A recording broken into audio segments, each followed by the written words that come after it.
It is the end of the semester, and I have 38 graduate students, all at different levels, having a lot of experience in writing lesson plans, and who are out in the field teaching already and have been certified as a teacher and are just getting their masters and getting their permanent certification, to people who said, I think I want to be an art teacher. And so we have newbies, and then we have some seasoned people. And so when I request for everybody to do a lesson plan, it's like nailing Jello to the wall. It's like a very, very complicated thing as the instructor to give guidance. So I printed out a few lesson plans as they all were coming in. And I'm going to take this opportunity, and I might make a couple videos because you are submitting them to me, but I am not grading them and handing them back with all the corrections because I don't know where you're at. I don't know if you're brand new. So I take the opportunity to go through them, which I have been, and find some threads of difficulty that students are having, and then address it so that you can say, oh yeah, I struggled with that, or oh yeah, I remember, not understanding that, or oh yeah. So let me spend this time with you this morning going over a couple things like that. I also want to say for the people who are brand new and are just getting into lesson planning, some of you I've had one-on-one Zoom sessions, and you've heard me say this. Writing a lesson plan is the most complicated and most involved whole thing that we have to do as teachers to speak to our audience. And who is that audience? It's the principal saying, okay, yep, they're on target with the goals of the school and academics. It's also the parent who is trying to get their child through the educational system.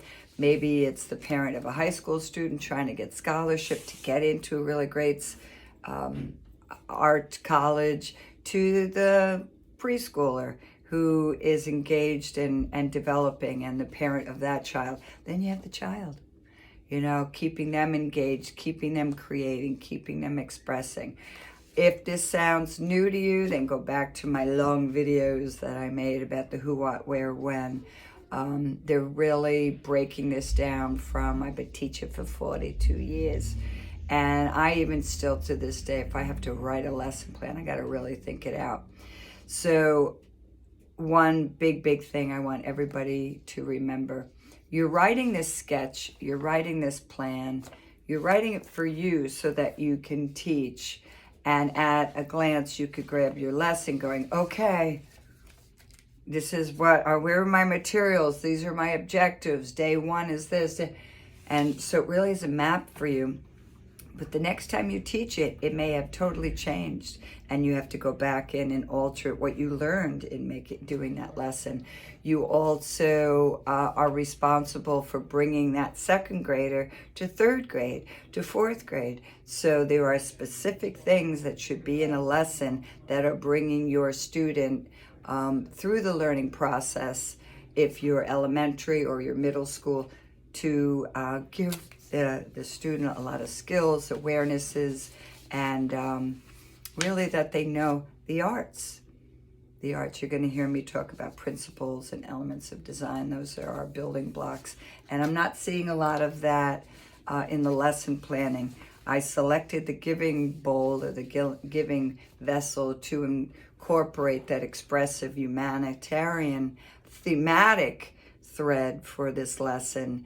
But we have to also remember we are art teachers. So what are they learning as they're building that bowl? They're constructing, they're dealing with color and they're dealing with line. What about it? So I want to talk a little bit about that right now. First of all, I'm not going to give names because it doesn't matter. Everybody is at a different level. And I'm not saying if I start reflecting here that person did a good job or a horrible job. It's that I'm reading and I wanted to pay a little attention to this. So I'm reading through your lesson plans and I'm finding the honesty of someone saying, yeah, I had this whole lesson. And then when I tried to work with the materials weren't working, wasn't the right material for it. And then I struggled because the clay or the whatever was too dry or whatever. I don't know if the kids would be able to. So there's a lot that goes on in actually constructing the project that we designed in our lesson plan. Oh, it would be great if it just really went to exactly what we're prescribing in our teaching, but it doesn't. There are so many variables. There's materials, there's the size of the class, there's behavioral issues in the class, there's special needs students who need our attention, there's holidays that come in and we don't get to see that group, and now they're behind. So it's, a roller coaster. So the lesson plan is the sketch. But, what I'm reading is some of you made this beautiful plan, but then struggled. Well, that's what it's all about. So I gave you in our assignment a choice to write the lesson plan first and then do the product, or do the product and then reverse planning that you write the lesson. I personally do that a lot. Here's, oh, look at this, is a great lesson I want to do with my students. And I even teach elders Vassar College, and they're very sophisticated learners who are continuing their learning. So what do I need to know for them and their hands, their dexterity as an elder? So I do the project, and I kind of have to foresee different things, and then I write the lesson plan. Same thing with preschool or first grade. Do they know how to use scissors? So making that product and really thinking out what my audience, my targeted student, how will these materials and these steps in procedure be with them? So that was an important thing. So this person here was talking about, whoa, didn't see it coming with the materials giving me a difficult time. I first wrote the lesson plan. I had to go back and forth. So it was really good to see that. All right. Another comment was made, and some of you are struggling with the accommodations when you're writing your lesson plan. Oh man, that's another wiggly area, right? Because you don't know who is going to struggle in your class. So you're accommodating the learners in your class. So when we're writing a lesson and we're showing it to our principal or our department head, we need to cover our bases. We're never going to be able to write for that particular fourth grade. And then we might have another fourth grade, and it'll be different each time. So you're going to cover your bases. You're going to talk, just listing a couple general accommodations, giving the student more time, being able to break down the lesson in very concrete steps. You might even put that, having samples for a student who visually needs to see the steps.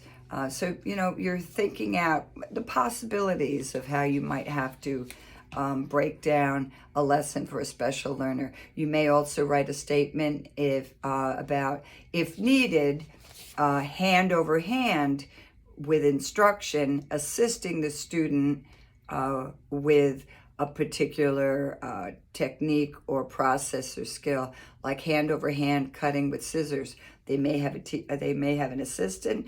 There may be that you have to take a couple minutes of time to help. So you could suggest a couple of these things, but the truth is you're going to, on the fly, deal with your special needs students and see what they need. And it might be that they are paired up with a peer, that Johnny and Willie are going to sit together, and Johnny, who needs extra attention, is going to have Willie help him out. He's watching and he's following, he's doing. So you can have a peer connection that you can match them up with. It's really important to have a big bag of tricks that you think of with dealing with your special needs learners. There's also the accelerated student in that group. They buzz through, they're done, okay, Now what? They're going to cause trouble in the class. They're going to bother everybody, or they're bored. You have to have in the accommodations, thinking it out as a teacher. Oh man, I had 3 students finish early because the other kids needed a lot more time. That could be worksheets. That could be giving them model magic to do something 3D of the project. So keep that in your back pocket too, and know that as a teacher, we're thinking that out, trying to put it in a plan. But most times we don't know it's coming at us till we're in the room and we're trying to deal with our students. All right. So accommodations was another biggie. A couple of you were very inspired by the giving vessel, giving bowl, giving jar, giving, plate. And you went into the emotional sharing, generosity, end of this assignment, which it was that thread, that thematic thread, but you forgot about the responsibility as an educator to embed our domain, our discipline. You know what? Sorry about the ringing over there. That we are dealing with the building blocks of the elements of design and the principles of design. So somewhere in our lesson plans, we have to talk our language. We have to be building up the skills and the awareness of all these different things within the lesson. So I saw a couple people do that too. That's fine. When you would teach it, you would definitely have to be wearing the hat of the art educator and say, oh yes, we're doing about gratitude and and it could be the best lesson on the planet. But if we're not saying, okay, they have to focus on these 2 elements, or maybe it's 1 element, maybe it's just color, and they have to make color choices, and they have to, what at that grade do they not know about color and they can experiment with? Is it, complementary colors? So we got to always go back to our discipline about the skills, and there's some good websites out there that kind of graft it all out. So if you're writing, they're going to decorate something. What does that mean? Yeah, okay. Decorate sounds like the craft aisle at Michael's that we're gluing. So, but what does that mean for our discipline? A respected discipline that should be equal with math and science and all the academic subjects. Well, it has to do with, let's take line. They're not decorating. They're using the element of design to, is it using 4 different quality lines? Is it dealing with the spatial area and breaking it up, using line, thick line, thin line, building a vocabulary of all different kinds of line? If it's about shape, what are they learning at that age about shape? Is it about, and here's the principles, is it about overlapping? Is it about proximity with each other? Is it point of focus? Is it, background, foreground? What are we really asking them to do? So if you're using the words, they're decorating, or embellished, or they, covered their surface with color and they got to pick color. Well, what's the learning?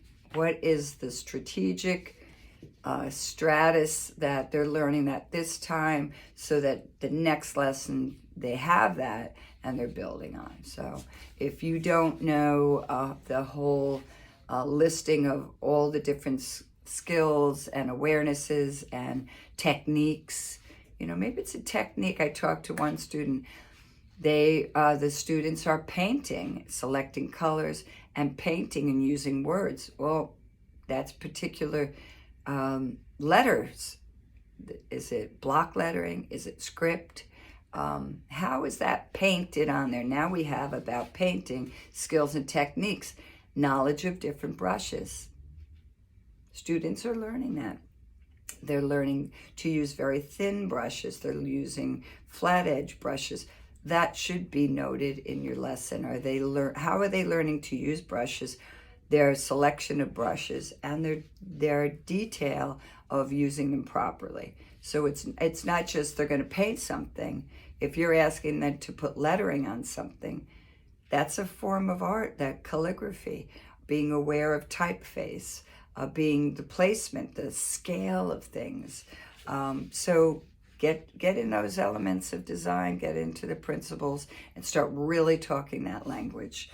All right, that was really important. So in your objectives, there should be specifics in there about not only about the emotional content of giving, and that's kind of an interdisciplinary humanitarian kind of thing that we're tagging in. But as an art teacher, what is the objective here? Is it that the student is exploring and defining 4 different qualities of line where they are utilizing it to create blah, blah, blah? Is it pattern? What does that mean for a student creating pattern? You know, what is pattern for a 3rd grader, 8th grader, 12th grader? What does that mean? And how do they manipulate it, create it, and use it within their artwork? So it should be that we have the actual words in our objective of the element or the principle, and we need to get tight with it. So my objective for, let's take line, the student will, and maybe they're doing some fingernail sketches to the side or a piece of paper where they create 5 different kinds of line, and they're able to use words to describe those lines. So the objective would be student will show, demonstrate 5 different line qualities and be able to use them in creating. So now I've given specifics. Why am I saying 5? Because I need something to measure. I need to say, okay, kids, go to work. All right, did you show me? Yep, you have 3 or you have 5 or whatever. We're asking them to do something, and how are we grading? How are we knowing that this objective is measurable and doable? They have to show you a specific thing. If it's use of color, if it's foreground, but they have to go and use their supplies to show you what you're asking them to do. And it should be in that objective, all right? A tough thing, but you'll get it. You'll get practice with it. But I feel the building blocks of the verbiage, our elements and principles, are the go-to. All right. Let's see what else I got here. So if you use the word pattern, what do they have to show you? If they use overlapping, what do they have to do? Do they have to use it throughout? They have to use it successfully where it brings something forward and back. It shows space. So think about it. As we are artists, why are we using these words? What do we want them to know? You have a difference between the overview of the lesson, which should be at a glance. It should be just a couple sentences. Principles coming in, or you're going, oh, this is the lesson about using different shapes to blah, blah, blah. They're using clay, or they're using model magic, or they're using tempera paint to do da, da, da. And, it's just a few sentences. The objectives and the whole procedures and everything will follow. But the overview should be what the project is. What are they involved in? Are they investigating different things? Is there art history in it? And it's a brief paragraph. It's not a detailed day 1, day 2, day 3. And I'm seeing that. That whole stuff, day 1, day 2, comes in later on in your procedures, okay? So I'm seeing a lot of that too, a really big overview of the lesson. It's just a at-a-glance paragraph that, oh yeah, that's the lesson about Aboriginal art and line and dot and the students creating their own using, organic materials. Boop, 3rd grade, all right? So it's not this big elaborate thing. That unfolds in your lesson.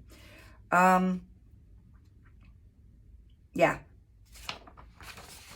I think we're getting to the nitty-gritty here. Because I'm not grading all your lesson plans, it's important for me to say these different things so that I'm kind of throwing the whole fishnet out there. We went over modifications. I shouldn't see in your objectives that they'll learn to sit and behave. That's a given. I shouldn't see in your objectives that they're going to learn more generosity. How will I know? Those objectives have to be measurable. Did they show me 5 different kinds of lines? Did they show me overlapping? Did they show me that they mixed 3 new colors with using white or black paint with a primary? You know, did they show me that? So be careful of the feely-mealy. They'll learn directions. That's a given. That's a given. So, and that's a pitfall that a lot of people go to. They start putting in all the behavioral or the, it's behavioral or class group-oriented. Learn to work in a group. Well, that should be a given.